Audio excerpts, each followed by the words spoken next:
In part 2, we explored a possibility that the 22-year gap from the time of Yosef's abduction to his reunification with his father was a Mida Keneged Mida response for Yaakov's lack of fulfillment of the mitzvah of Kibbud Av V'Yem. Just as Yaakov was away for 22 years up north in Beit Lavan, basically to escape Esav's intention to murder him, so too it was decreed that Yosef be away from his father for an equivalent amount of time. This approach is not to be easily discounted, as Rashi himself offers this explanation in his commentary to the pasuk that states that Vayitabel al bano yamim rabim. Definition of yamim rabim is not just many days, but 22 years. And those 22 years were Keneged Chaf Beit Shana Shalokiyim Yaakov Kibbud Av V'Yem. We then presented 3 reasons why this approach needs to be rejected from the standpoint of the Pshuta Shel Mikra. In doing so, we also discussed the theological tussle between accepting on the one hand Hashgacha Pratit and on the other that of Bechira Chavshit. We also took 2 digressions, not part of the SICHAH. One is an example for the concept of Mida Keneged Mida as applied to the Bnei Yaakov. This is reflected in a piyut that has been included in the Avodah for Yom Kippur, along with a second digression in which it seems from the Pshuta Shel Mikra evidence from the texts that Yaakov was away from Yitzchak for a period far in excess of 22 years. And this was the issue of the missing 18 years.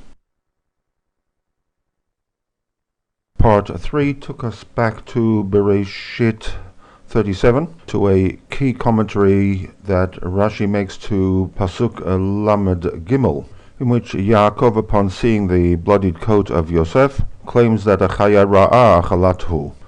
There are 3 parts to Rashi's commentary. In the first, Rashi asserts that there was a Ruach HaKodesh revelation that Yaakov had. In the second, Rashi grapples with the question as to why HaKadosh Baruch Hu did not inform Yaakov as to Yosef's whereabouts. And in the third, Rashi turns his attention to Yitzchak, who apparently was aware of Yosef's abduction and nevertheless did not inform his son Yaakov. An understanding of this Rashi becomes the key to answering the 2 questions. Firstly, why Yosef did not inform his father as soon as he could, and secondly, why Rashi feels that there is no necessity to address this question. In this Rashi, we are introduced to the existence of a cherem and a curse that would apply to anybody who would reveal the details of Yosef's abduction to Yaakov. A key statement over here is the fact that V'shitvu HaKadosh Baruch Hu imahem, that they involved HaKadosh Baruch Hu in this cherem and curse,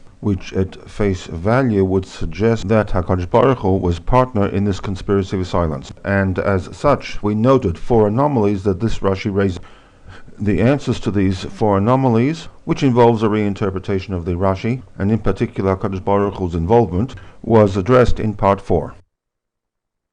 In part 4, we took a closer look at the statement of V'shitvu HaKadosh Baruch Hu imahem, negating from the very outset the option that the brothers bound HaKadosh Baruch Hu to a conspiracy of silence, and for which God would be in violation of the cherem were he to inform Yaakov of the abduction. In its place, we offered 2 options. 1, God's involvement was with the klala aspect of this conspiracy of silence, that in addition to the cherem, in which the individual would be cast out from the social group, an act that did not require a God, there would also be a spiritual curse, which would have required God's participation. A more sophisticated approach for the Shitvu LeHakadosh Baruch Hu Imahem hinged on the fact that at some point in time in the future, the brothers realized that Yaakov would need to be told of what had transpired.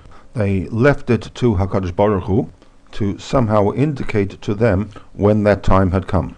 With this clarification, the Rebbe was able to, in the SICHAH, address the 4 anomalies that the commentary of Rashi raises. And finally, in part 5, we come full circle in providing a possible solution as to 1, why Yosef did not inform his father as soon as he could, and 2, why Rashi feels there was not even a need to make mention of Yosef's situation in any of his commentaries. We had discussed the brother's role with respect to the annulment of the cherem, God's role with respect to the annulment of the cherem, and now Yosef, who, despite the fact that he was a victim, was bound by its terms in that he also needed to await a sign from HaKadosh Baruch Hu. To Yosef, this began with the arrival of the brothers.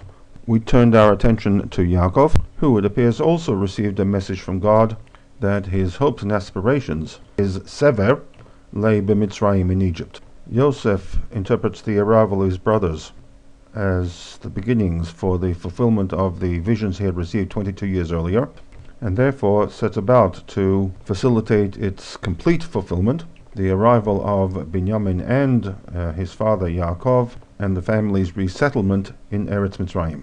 Yosef recognizes the Yad Hashem behind the events that had taken place, both on the micro level to keep the family alive in the days of extreme famine, and on a broader macro level as part of the promise to Avraham at the Brit Bein HaBatarim.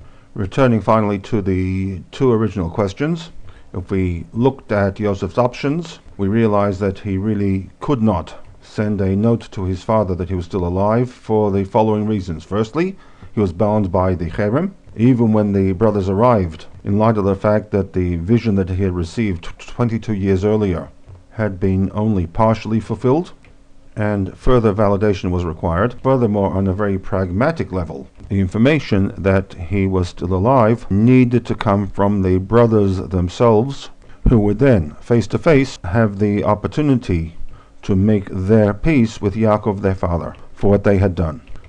Why Rashi does not address the issue of Yosef's delay in informing his father now becomes obvious if one takes the time to carefully read the Chumash text dealing with the story of Yosef. All of the above has been adapted from the SICHAH of the Lubavitcher Rebbe, Parshat Miketz. Responsibility for mistranslation, misreading, misrepresentation of the SICHAH's intent is totally mine.